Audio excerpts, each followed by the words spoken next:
बिस्मिल्लाहिर्रहमानिर्रहीम। अस्सलाम वालेकुम to all my students and viewers.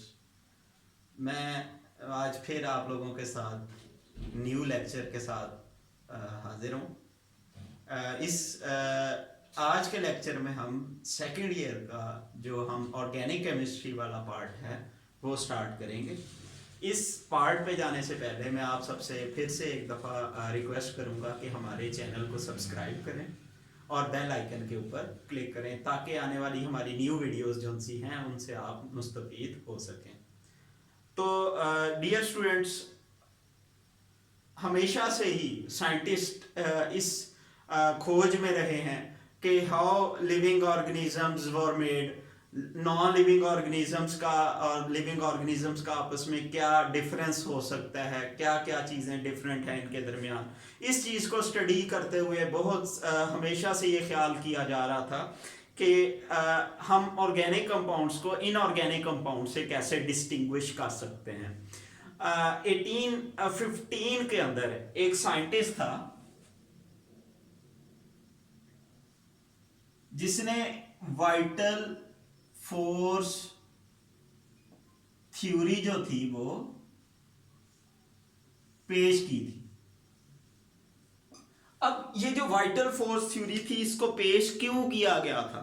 क्योंकि 1815 से पहले पहले तक, इवन के 1815 तक वो सारे के सारे यही ख्याल कर रहे थे कि हमारा ये जो लिविंग ऑर्गेनिज्म से ही हम ऑर्गेनिक कंपाउंड्स को सिंथेसाइज कर सकते हैं।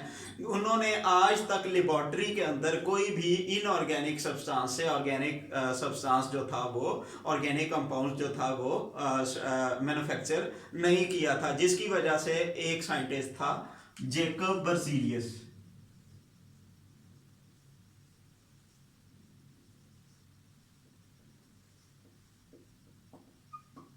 ये एक स्वीडिश साइंटिस्ट था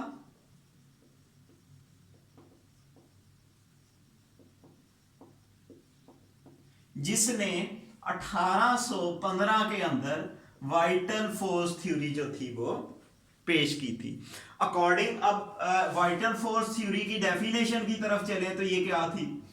इनके ख्याल में, लोगों के ख्याल में या साइंटिस्ट के ख्याल में कि हम ऑर्गेनिक कंपाउंड्स को लेबॉर्ट्री के अंदर प्रिपेयर नहीं कर सकते। क्यों?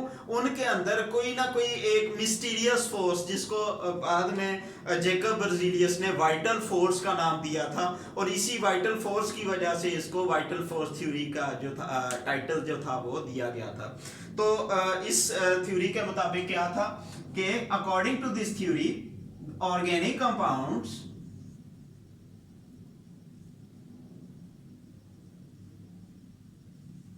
cannot be synthesized in laboratory because they were supposed to be synthesized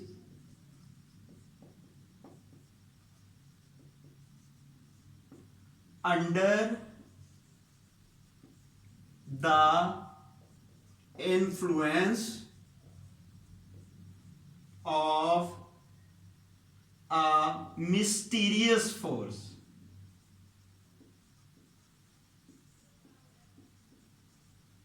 called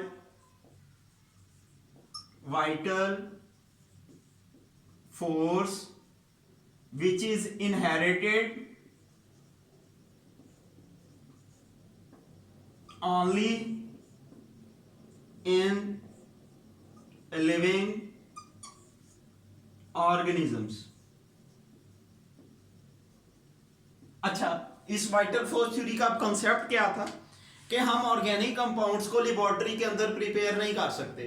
क्यों नहीं कर सकते? क्योंकि लिविंग ऑर्गेनिजम्स जो उनसे हैं उनका उनके अंदर एक मिस्टीरियस फोर्स होती है जिसको हम नाम देते हैं वाइटल फोर्स का, जिसकी वजह से वो ऑर्गेनिक सब्सटेंसेस जो थे वो सिर्फ लिविंग ऑर्गेनिजम्स ही सिंथेसाइज कर सकते हैं, जिनमें प्लांट्स और एनिमल्स आ जाते हैं।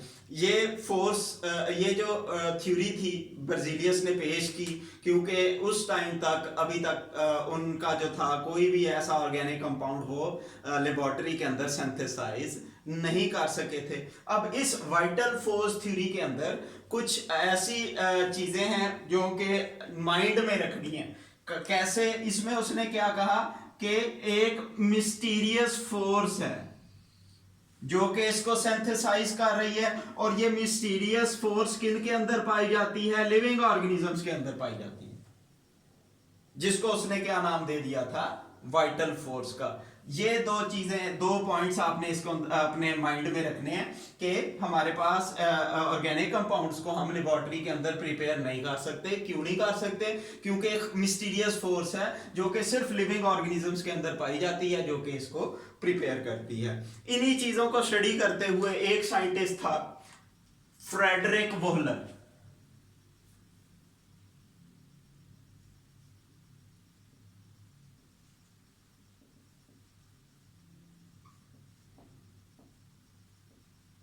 उसने एक्सीडेंटली जो है एक ऑर्गेनिक कंपाउंड था यूरिया, उसने लेबोरेटरी के अंदर प्रिपेयर कर लिया। He prepared an organic compound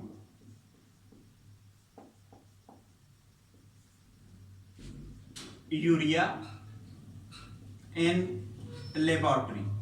laboratory के अंदर उसने इसको प्रिपेयर कर लिया।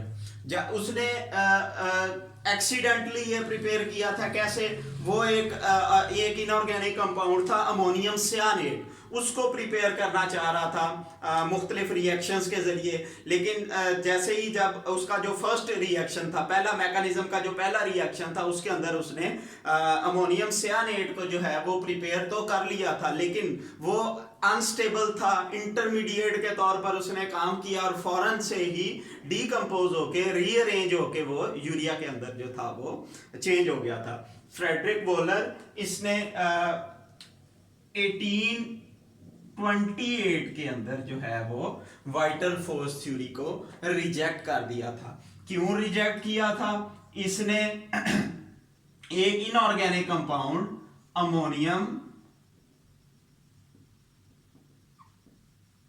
सियानेट, उसको इसने चेंज किया एक ऑर्गेनिक कंपाउंड यूरिया के अंदर। केमिकल रिएक्शन क्या था हमारे पास?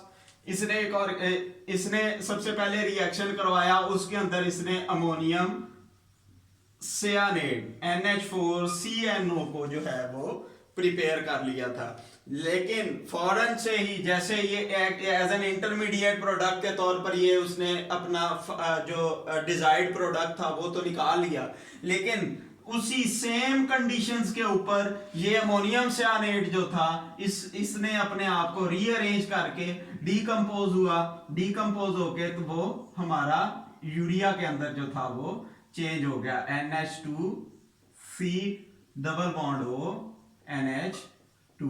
तो ये एक इनऑर्गेनिक कंपाउंड अमोनियम सियानेट